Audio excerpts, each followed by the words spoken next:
Hey guys, hi and welcome to this session. Today's topic is something interesting, so let's start. So imagine a world where water supply is such a short supply. So water supply is short and it is unpredictable that it determines the pattern of life, and it will be not for years or months or days. It will be for centuries and decades. So think how it will be hard to live there. It will be too hard, right? So imagine a world where there is less water supply for decades and centuries. How it will be? That's known as desert. So today's topic is desert. So let's start. So deserts are difficult places for people because of their dryness, their unpredictable ecology, and also because they are patchy environments where food, water, and plants are often concentrated in small pockets. True deserts are ecosystems with sparse or no vegetation due to low, infrequent, and large unpredictable rainfall and often high evaporation. Many deserts have a high average temperatures during the day and cool nights due to no or little cloud. So there will be little cloud and there will be more evaporation and less rainfall. So it will be hard for human beings to live there because the food, water, plants and are often concentrated in small pockets. Okay. So what is desert? Land where evaporation exceeds rainfall. What that's desert and dryness. Dryness is a combination of low rainfall and high water loss from evaporation, surface runoff, and seepage deep into soil. So, dryness is a combination of low rainfall and high water loss from evaporation. So, if you want to know the evaporation in detail, I have done a video, methods of mixture separation. Go and watch it, guys. It is an amazing video, and you will get to know every methods to separate a mixture, separate a thing which is needed from a mixture. So, low rainfall, high evaporation, a wide daily range in temperature. So there will be a wide daily range in temperature, and because of low humidity, the day will be much hotter and the night will be much colder. So desert occupy 26% of continental area. So the desert occupy the 26% of the continental area and occur in two distinct belts. It occur in 15-degree and 35-degree latitude, and it will be in north and south, that is Tropic of Cancer and Tropic of Capricorn. So why are deserts dry? To understand why are deserts dry, you need to consider water cycle. So on earth, water follows a path called water cycle. So the sun heats up, the water cycle is a process wherein the water heats up and cools and fall to earth as rain. That's known as precipitation. So as the water vapor rises, it cools and forms clouds. Wind may blow over the clouds and the uh, blown upward and over hills and mountain. The water droplets cool and fall as rain. Okay. So moving on. So low humidity allows up to 90% of solar radiation to penetrate the atmosphere and heat the ground. So the low humidity allows up to 90% of solar radiation to penetrate the atmosphere and heat the ground. At the night, the desert yields the accumulated heat back to the air, back to the atmosphere. So the rain, when it falls, is often heavy and is unable to soak into dry earth, rushes off in torrents to basins below. So moving on, how are deserts formed? So the movement of air masses, deserts are formed, and high pressure area alters the course of rain. So deflects rain storms, preventing the moisture from reaching certain areas. And wind blows over cold water, become cold. Wind blows over cold water and become cold. Carry little, and it will carry little moisture and produce little rain. And how are deserts formed? Now mountain range. So, forms rain shadow. A rain shadow is an area of dry land that lies on leeward or downward side of mountain. Winds carry masses and up and over the mountain range as the air driven up over the mountain. So, a rain shadow is an area of dry land. It will be dry and that lies on the downwind side of mountain, and wind carry masses up and over the mountain range as the air is driven upward over the mountain. Okay, and falling temperature cause the air to lose much of its moisture as precipitation. So it will lose as much its moisture as precipitation, and across the mountain is such that rainfall and moist air prevails of on the windward side of mountain range, and while arid, moisture poor air prevails on leeward side of the mountain range. So examples are Gobi deserts. Gobi desert lie in the rain shadow of the Himalayas. Gobi desert is a cold desert, and it lie on the rain shadow of Himalayas, and the Atacama desert in the rain shadow of Andes. The Patagonia region lies in the rain shadow of the Andes. Death Valley lies in the rain shadow of Pacific Coast Ranges in California and Sierra Nevada mountains. So the city of Spokane in the state of Washington lies in the rain shadow. Washington lies in the rain shadow of Cascade Mountain Range. Spokane receives little rainfall. Seattle, Washington lies on the windward side of Cascades. It receives generous amount of rainfall. Okay, so types of deserts. So deserts come in all shapes and sizes, and there are lots of different ways of looking them. So location, one is location, one is climate, one is ground cover, and one is main types of plants. So we usually think of deserts as being hot, but there that's not always the case. There are cold deserts too, and coastal and semi-arid too. Okay, so moving on, hot deserts. It will be located near the equator because the equator receives the direct sunrise of the sun.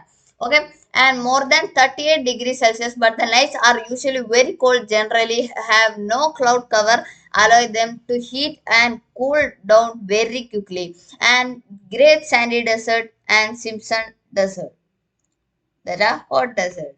So here is an example of hot desert. You can see there is so many sand and rock, and it is, while seeing only you can understand it is too hot there. So while talking about cold deserts are that are found in further from the equator and are usually in the center of continents. So they are found in the center of the continents, and they are often high in mountain areas. In winter, these deserts can be covered with snow and ice. The Patagonian Desert in Argentina, South Antarctica is also an extreme example of cold desert. Okay, so moving on. Here is a cold desert. It is fully covered with snow and ice, and it will be nice to live here, but we can't live. Yeah, it will be nice to live for 2 3 days.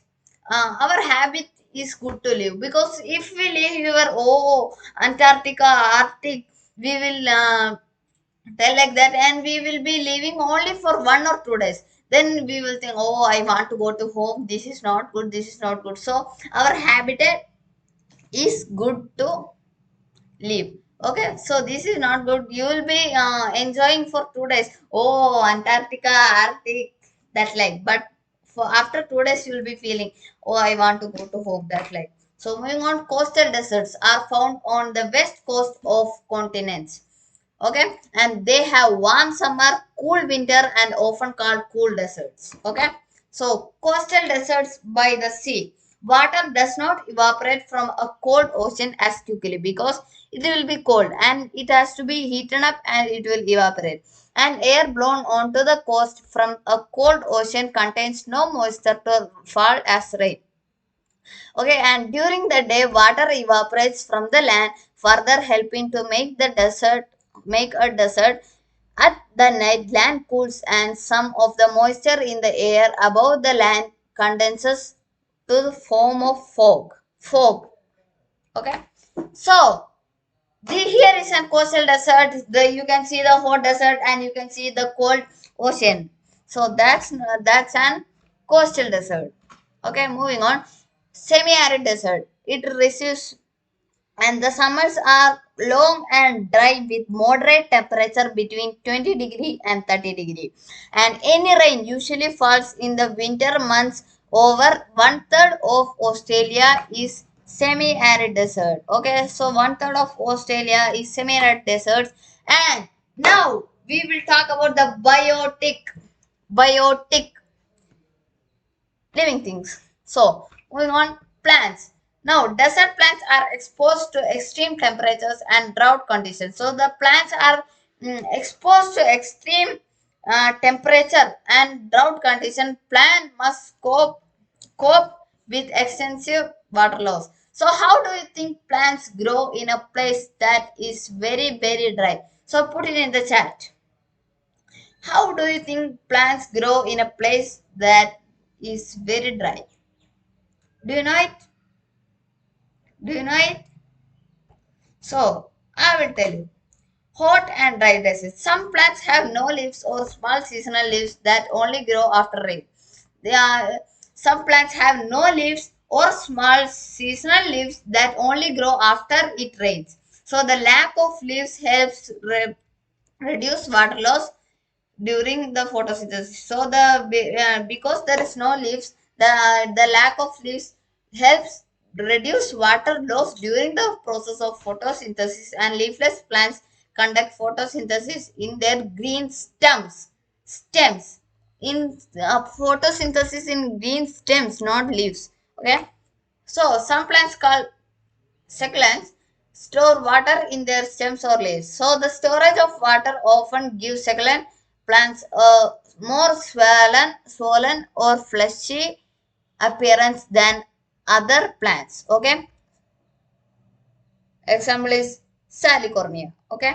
So long root systems spread out wide or go deep into the ground to absorb water, and the roots collect water after the rain, and roots collect water and store in a plated expandable stem. Expandable stem, the water keeps the plant alive until the next rain. So the water, the root will, the long expandable stem will store the water until the next rain.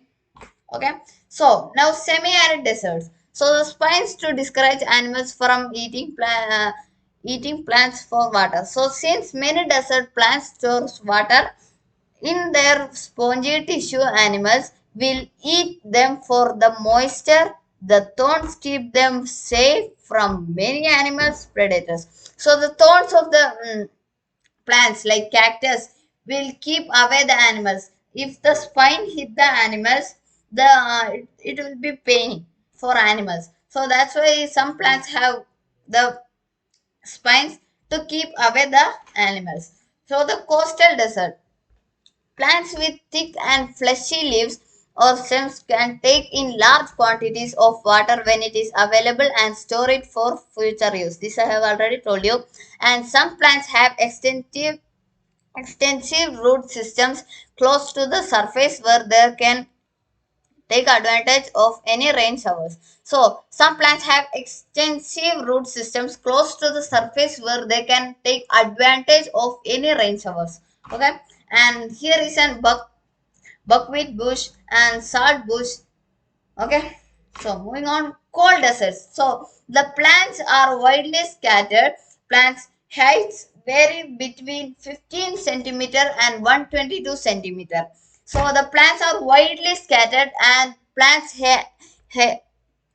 heights vary between like 15 to 22 centimeter, and the main plants are deciduous, most having spiny leaves. Okay, so now what animals do here? What animals do here? So in spite of their aridity, deserts ecosystems support a surprising diversity of animal life, including a wide, wait guys, 1 minute.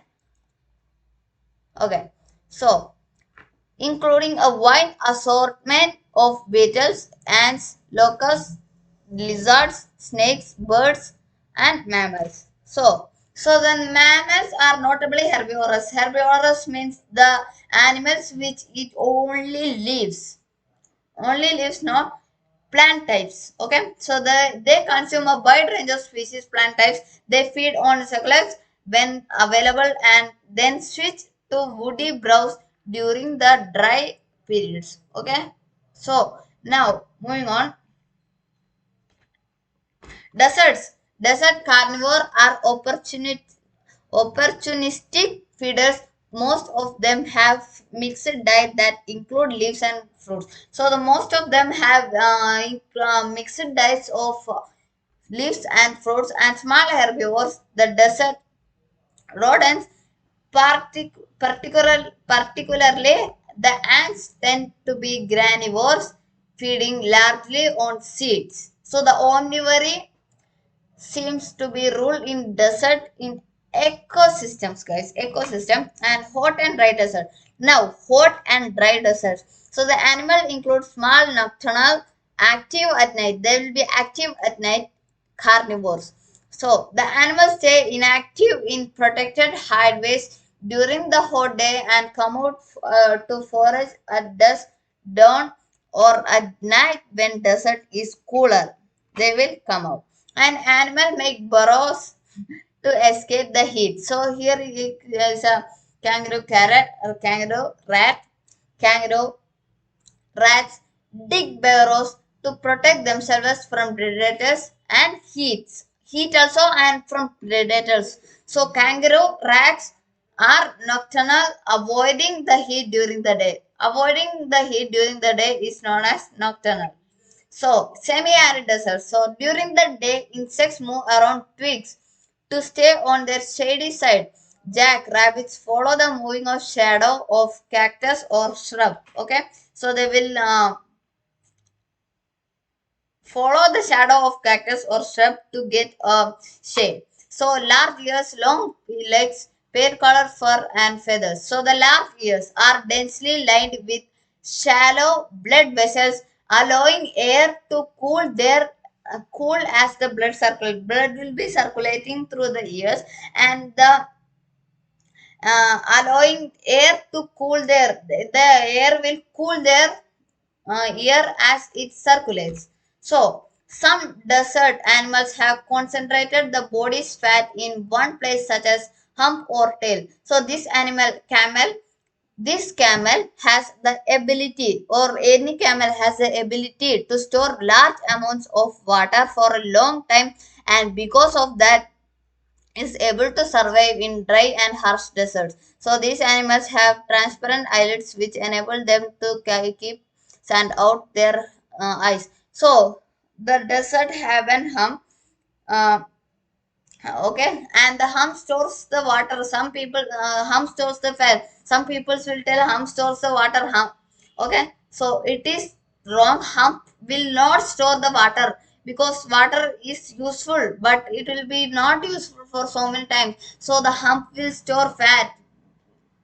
The reason miss the peoples are telling wrong that the hump will store water. No, it is not like that, guys. The hump will store fat. Okay, so where do animals in the desert get their water from? So since water is scarce, most desert animals get their water from the food they eat. So like watermelon we eat, there is water inside. Mango we eat, there is water inside. Like succulent plants, seeds, or the blood and body tissues of their prey. So, temperature. Deserts typically go through huge fluctuation in temperature during a 24-hour period because there is little moisture. Deserts lack the insulating protection of both humidity and cloud cover. A desert that is hot during the day may drop to well below 0 degrees at night once the heat of the sun has left. Okay, once the heat of the sun has left, it will drop down into 0 degree, guys. See how it will be. Think how it will be. It will be freezing cold. We can't stay in say 17 degree for 1 hour. It will be freezing cold in 0 degree at night. How it will be. So once the heat, okay. So the organism that cannot adapt well to rapid temperature fluctuation has trouble surviving in deserts. So soil. The type of soil in an ecosystem determines what plants can grow, which in turn defines which animals can survive. So the desert soil types can vary vary greatly, but most have excellent drainage. Okay, so the most have excellent drainage, and this means that the soil is loose instead of compacted. So when rain does fall in the desert, it seeps quickly into the soil. Rapid drainage can have the side effect of washing nutrients out of the soil. Okay. Now, lie. Because of desert typically don't have many shade giving plants, almost all of their surface area is given full exposure to direct sunlight and during the day, and extreme light exposure limits the types of plants that can grow in the deserts and makes it difficult for many animals to see. And imagine being around light colored soil only on a very bright day, how it will be. It might be blinding to us. We cannot open our eyes, and this may be one reason that so many animals in the deserts are nocturnal. Nocturnal means avoiding the heat in the day. So human impact on deserts. Deserts are being destroyed by development because some build industries and factories in desert. Many people also think that the desert sunny weather is perfect for reason to build a home there. Okay, sorry, not home theater, home there. As population in desert cities rise, so does the demand for water. Many desert streams, rivers, and lakes once used by animals have been drained for industries, people, and farms too. Now, another simple activity is off-roading. So the vehicles leave tracks on the soil which will scar the land for decades. And these tracks also kill vegetation. When vegetation is harmed, so are the animals. So here you can see a truck and a car moving through the desert. We can go through the desert by the car. I'm telling you correctly and really. We can go through the deserts through the car. Okay. So animals hiding in the sand can be also harmed when the car or the truck is gone, because the sandpiper which hides so well in the soil can become an accidental victim of off-roading mayhem.